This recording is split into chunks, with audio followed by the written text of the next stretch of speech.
My friends of tech, welcome back to another video, and we're taking a look at both the Pixel 7a and the Pixel 5a. Not technically as a comparison, but I do have some things that I will compare between them two. But just really overall, these two devices were game changers in the Pixel A series.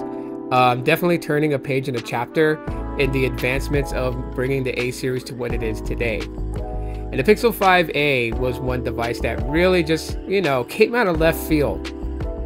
I saw countless rumors on tech websites and things like that, but we never had a real definitive answer if Google was going to pump out the Pixel 5a since the 4a 5G, came out.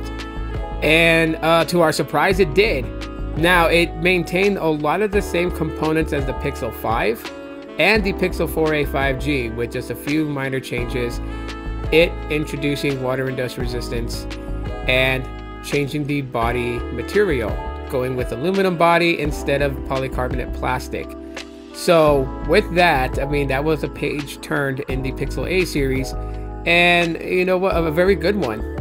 As when you speak for the Pixel 7a, it too also turned a page in the A series, and that's when it brought in wireless charging. So we already got the IP67 water and dust resistance that was in the Pixel 5a, and the 6a, and in the 7a. 7a introducing wireless charging, not the fastest wireless charging, but wireless charging indeed. So I think it's like 5-watt wireless charging and an 18-watt charge. So to some people's standards with flagship devices, the Pixel 7a charges slower than they would like, and that's something that you have to keep in mind when thinking about the Pixel 7a.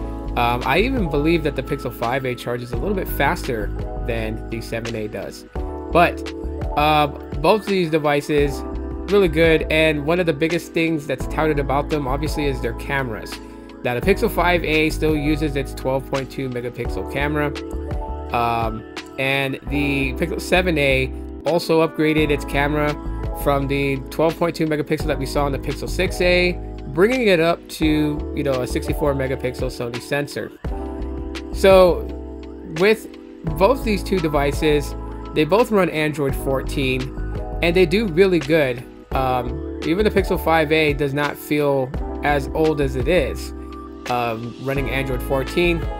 However, the Pixel 7a here it's got a leg up over the 5a on one thing, and that is it is in fact going to get Android 15.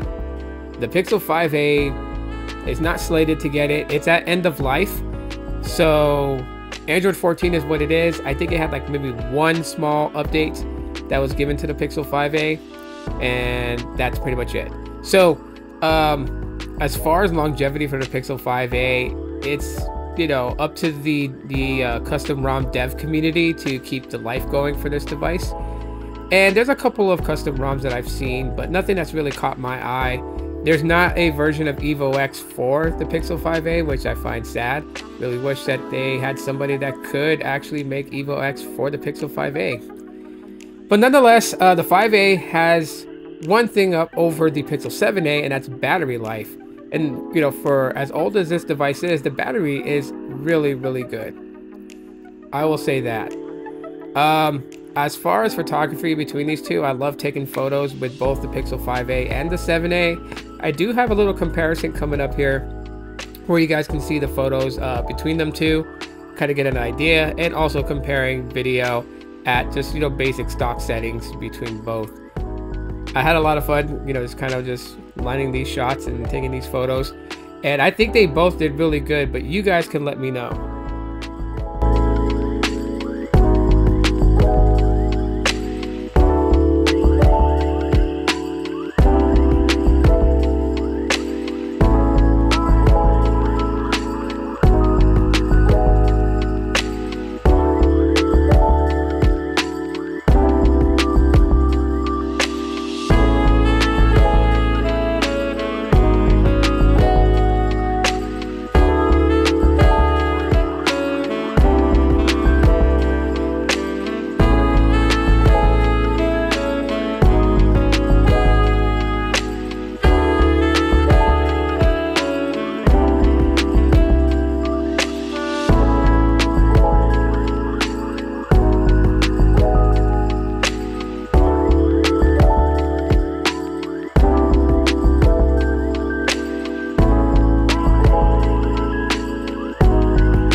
And so for me personally, I think they did very well in the photo and video.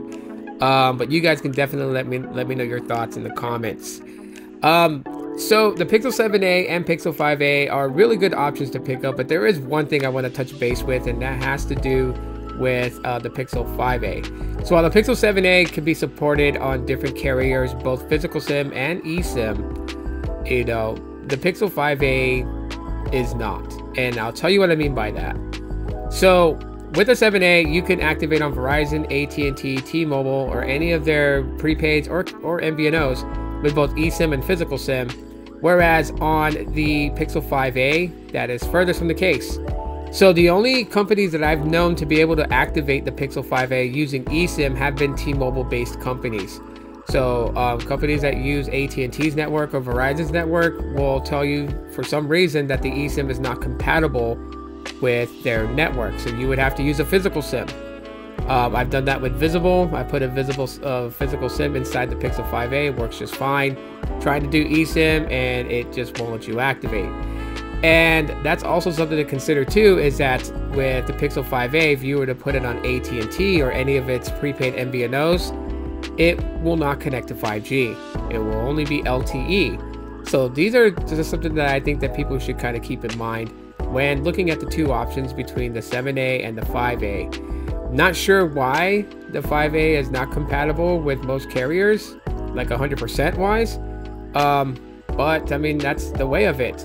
So with that, that's just my thoughts on both these phones. Tell me what your guys' thoughts are in the comments. Smash the like button. Thanks for checking out today's video, and I'll talk to you on the next one.